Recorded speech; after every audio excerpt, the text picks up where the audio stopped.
Egun ondan hori. Urtero bezala, Txabi Etxeberreta omenetzeko gaude hemen. Historian zehar, Euskal Herri langileak prezio oso altua ordaindu du bere borrokagaitik. Nazio eta klase gazatikak buruzko kontakizuna kontrolatzea funtsezkoa da. Etorkizuna bideratzeko aukera ematen du, edo kontrara. Zapalduak desmoralizatzeko aukera. Horrek azaltzen du Espainiako eta Frantziako estatuek Euskal Nazioa askapenerako mugimenduaz egiten duen irakurketa interesatua.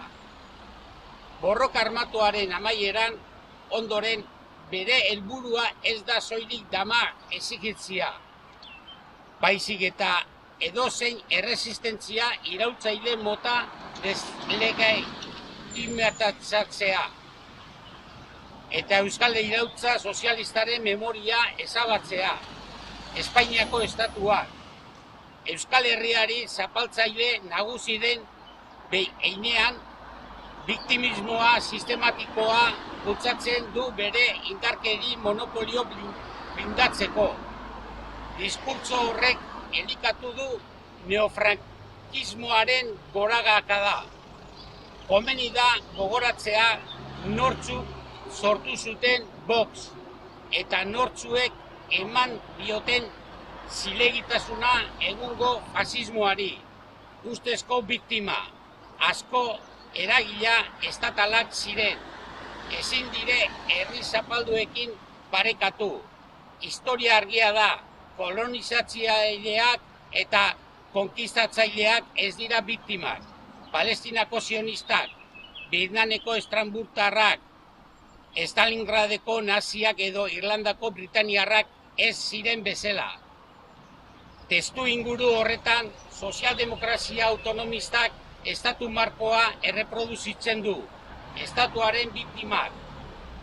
Baztertzeagaitik deitioratzen da terrorismo espainolari egiten diko kritikak, bizikidetzaren aurkako eraso, giza saltzen ditu eta herri elkartasun erreprimitzen duen bitartean ekitaldi instituzionalan parte hartzen du.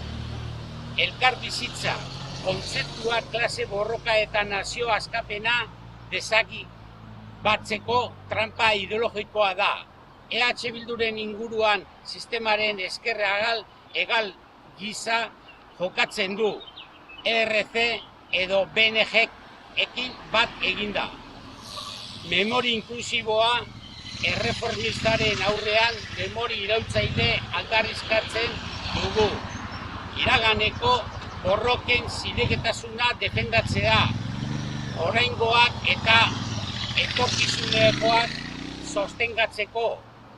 Horregaitik mantentzen dugu bizirik Txabi Etxeberreta gazte intelektuala eta estrategaren oroitzapena.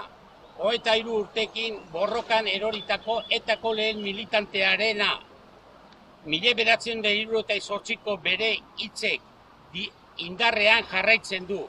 Erreformismo nazional eta sozial espainiar eta frantziar imperialismoa indartzen du. Euskal Herriaren arazoa bakarra delako eta erantzun integrala eskatzen duelako. Gora Euskal Herria eskatuta! Gora!